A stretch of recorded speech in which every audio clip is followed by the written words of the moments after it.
What is going on, YouTube fam? Okay, so I had to switch up the camera. Man, I had to turn off my webcam and just switch to my phone. I really avoid using my phone just because like I feel like it takes a lot longer to make a video, but it is what it is. So today I wanted to kind of spice it up, and I wanted just to go over some really cool information that I found on the internet. It's from johnsonandjohnson.com. So please understand, one, I am not a doctor, and two, this content is, I will post the link so you can go look at it. I found this really interesting. It was very simple. It's really resourceful. And if you guys have any questions like about the actual article, please just click the link below and take a look yourself. I don't proclaim to be a certified psychologist. I'm not a psychiatrist. I'm not a certified therapist. This is only just me, Ashley, going over this content that I found really, really interesting. And I wanted just to go over some fun facts, okay? This was the most reliable source that I can find just because there's a million websites out there that want to post the same thing about depression. So I'm really just here to give 10 facts that I found reliable and really interesting. So today's video is going to be about 10 facts about depression, period. I'm sorry, 7 facts, not 10, 7, very specific. It's 7 facts, excuse me. Okay, my caffeine's wearing off, all right? So bear with me. Just playing. Okay. So the first fact is that depression is not a blanket term. That is true. There are different types of depression, and it manifests differently. So 2 of the most common forms are major depressive disorder and one that is seasonal. So there is an actual form of depression that is seasonal, which I have struggled with before, and which I have treated before. It's seasonal affective disorder. So it only happens during the winter, usually during the winter months, but in some cases it can happen like in the spring or summertime.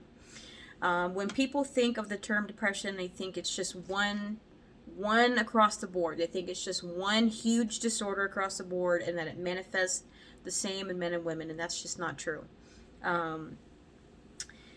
I've said it before and I'll say it again. This is really why I'm just, mental health is something for me that I get like literally heated about, just because, again, our society has treatment overall that is very standard, which in a way that is necessary because there are so many people that struggle with it. Being standard, it really just kind of helps the masses. You know what I'm saying? If you have millions of people that are struggling with it, you don't, no healthcare provider in the entire universe has enough time to give each individual person, millions of people, standardized or regular individual care. So I get that. But I think to treat it effectively, I think we do need to take it one step at a time and look at it individually. So in my previous experience just being in the military, like I've said it before, my treatment was very like, hey, fill these forms out. Hey, check this box. Hey, these 5 boxes mean this. Hey, these 6 sentences mean this. And it's like, how are you gonna narrow down my mental health based on something you've seen on a computer screen? Have you been in my head for the last 27 years of my life? Do you know what I see when I look in the mirror? Like, do you know how I feel? And so it just kind of like, it's intimidating almost when you go get care and whatever mental care that is and whatever that is for you. At least for me, I'm like, man, I'm just being narrowed down on a piece of paper and a check on the box on the computer. Like, what? You can't treat somebody that way in the way that they need to. But so that, I'm not going to get too far into that because, again, I'm not a doctor. I'm not a certified psychotherapist or a psychiatrist. So if you are, please excuse me. I'm just looking at facts that I've seen, okay? So moving on. So the next fact out of 7, number 2, some forms of depression pose specific challenges, and that is true. And this kind of ties back into number 1, that it's a blanket thing. So for me, right? Because again, I can't speak for anyone who's watching who has been through this. I can only speak from my own experience. I can't speak for everybody else. But I know for me specifically, like in the winter months, which is when it gets a lot worse for me, it's hard for me to focus in school. I'm taking twice as long on assignments. I have a hard time sleeping, falling asleep. Staying asleep isn't really a problem, but falling asleep and waking up really early, and overeating or not wanting to eat. It just depends on the day. So that's just how it affects me. Energy, my energy can go to zero. I'm like, there's been some days I can remember the only thing I did some days, if it's really bad, is I just ate and I just slept.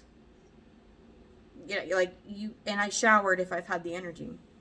So there are some days that I have had the energy to just shower and eat, not even brush my teeth or anything. So for somebody else, on the other hand, they may have different challenges with this disease. And I call it a disease because it is a dis-ease, right? So for someone who has this, they may face more challenges in terms of their weight. So they may gain 30, 40, 50 pounds. That may be a challenge for them. That's not for me because it's just my body. Somebody may face challenges in, they may sleep too much, whereas I don't sleep enough, right? So that may be a unique challenge to them. They may undereat versus me overeating. So it manifests differently for every single person. So this, again, I'm just going to keep going because I don't want to, I'm not a certified medical professional, so I'm just going to read this and I'm just going to interpret this like I just found these facts. But I also want to expand upon my own experience, and maybe this can resonate with some of you guys too who are watching this. So number 3, and this is really big for me, family history and genetics. Whoa. Man. Like, you don't, at least for me, like, whenever I think of a disorder that's a mental disorder, you don't really think it's a genetic predisposition possibly or family history, but it does make a difference, because if you have people in your family who have suffered from bipolar disorder, major depressive disorder, or just seasonal depressive disorder, any genetic influence does determine if, how, and when it will affect you, right? So I know from, like, let's just, again, this is, I only say this because it's like the first thing that comes to mind. So if anybody actually has this disorder, please understand it's not because I have a thing for this disorder, it's just because it's the first little thing I think about. So like schizophrenia. So if you have one parent who has it and one who doesn't, your chances are literally 50-50. So it's literally 50%, and it usually affects females. It can affect males, but it usually affects females more. So there is a genetic factor to this, and the only way that you can navigate if it's something genetic is really just it's a self-monitoring in the beginning. So see what your triggers are. See if, is it certain foods that I eat that trigger me feeling this way? Or if it's more anxiety based, what are my triggers for that? Are there certain foods, behaviors, attitudes? So there is no like direct genetic testing. You can't go to a facility and get a genetic test done for these disorders. But it's really just a matter of self-awareness and just a decision. If you feel like you're more at risk, I would recommend just calling a doctor near you or finding a facility that you can go to maybe get more information. That's all I can really tell you. I'm not a geneticist, so I cannot give you direct information about that. But it is something, again, it starts with self-awareness. And if you have to journal, and that's what I recommend, and maybe I could do it too. Honestly, I mean, over the years, I've like monitored certain supplements that I take. Like if I take certain supplements at this time, it does help. But then there are some days where I'm like, man, this is not helping me. What could I do? And it just starts with self-awareness for you. So whatever that looks like for you, self-awareness. That's how it starts. Talk to your family. If you have a mom, a dad, a brother, a sister, an aunt, uncle, cousin who also suffers, definitely just ask questions. That's the only way you're going to really find out. That's the only way we're ever going to find out our family history, is if they're still living. Just ask, and they may tell you the answer, they may not. That's just how it is. For your family, that looks different. If you have parents who are living, they could tell you, or if you have aunts or uncles, they can tell you as well. So definitely just, if you can, and if you're able, talk to your family. So number 4, major depression is changes in the actual brain. That is true. Like, I've said this before, when people just say, and it usually comes down to something very innocent, and it's very, the intentions are always like very innocent. But when people just tell you, oh, get over it. No, you can't get over something that is literally not infecting, but literally affecting the brain. So when people go through an actual physical depression, it is psychological, it is physiological. So it's not something that you can just get over. Now, we're all going to have those days where we just feel depressed, like we feel a little sad. That's normal, we're human beings. But when it comes to actual physical depression, it does manifest in the body. There have been many studies and reports that depression is linked to inflammation in the brain. And in certain areas of the brain, it affects more than others. So it is a physical disease. So that's just something that I want all of us to be aware about, is, let's not dismiss when somebody is saying that they feel anxious or depressed, because it can be a physical thing. So the next one is, it's more common for women. That is, I'm not shocked to hear that, because I've heard that so many times before. Wow. There are so many factors for women, I would assume, that play into that. Hormones has a factor. So women have more sex hormones than men do. Women have higher amounts of certain hormones than men do. So, and for women, our hormones play a huge part in our mood. When your hormones are out of whack, and for any woman who has a menstrual cycle, you already know. I'm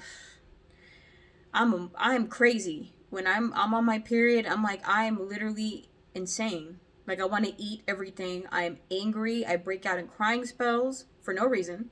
I could be watching the happiest movie in the world or happiest show on earth, and I will literally break out in tears. So hormones play a huge part of mood. So, and it's just women are more prone. So the next fact, moving on, is, I didn't even write that. Can you read my own handwriting? So depression can increase the risk for other health issues. I really didn't know this. This is like new information to me. So, according to Johnson & Johnson, depression can increase your rate for heart disease by 2 to 3%. That is something new. So, wow, that is new. That just shows how strong the connection is between the mind and the body. When your mind is affected, your body can be affected. And when your body's affected, your mind can be affected.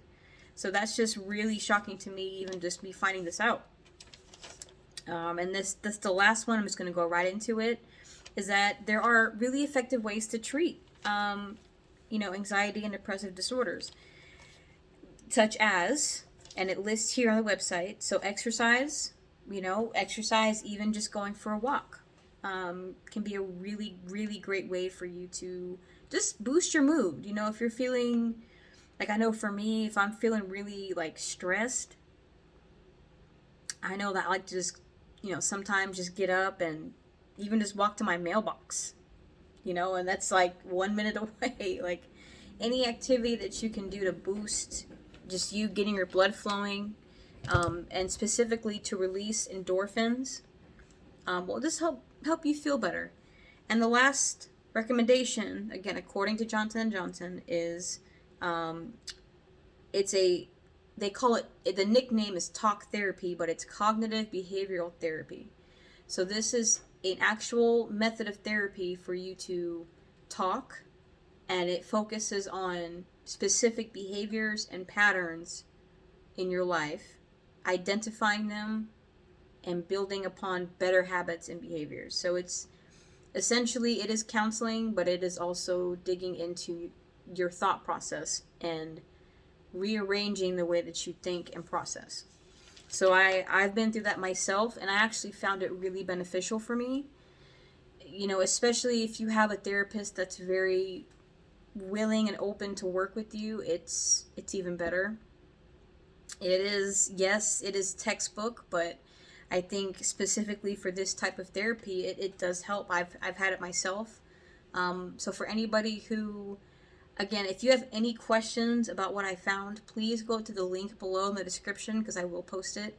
Again, I'm not a certified therapist or doctor. I just found these facts really interesting. It was really simple for me to read just because, like, I don't want to have to read a research paper to you guys on YouTube.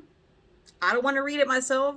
I don't have a long attention span, so I'm just like, I just wanted to find 7 simple facts. I hope this really educated you guys. I was educated myself in reading this just because I didn't know. I didn't know that depression was like inflammation of the brain or that it raises your risk for heart disease. I did not know that. So I'm learning something new too. I hope that you guys found this really educational. Please like and share. Share it with somebody who may be curious, or if you're struggling or you have questions yourself, leave a comment, send me an email, which is also in the description box below. If you have not, please go ahead and subscribe. Look, I don't beg for all that stuff. I don't beg for likes and views. I'm not here for that. I actually am here for the people, okay? I'm here for the people. So please understand, I'm not going to beg for it. But if you do it, that's great. Feel free. Give me your feedback and let me know what you guys think. All right. Have a good day and God bless.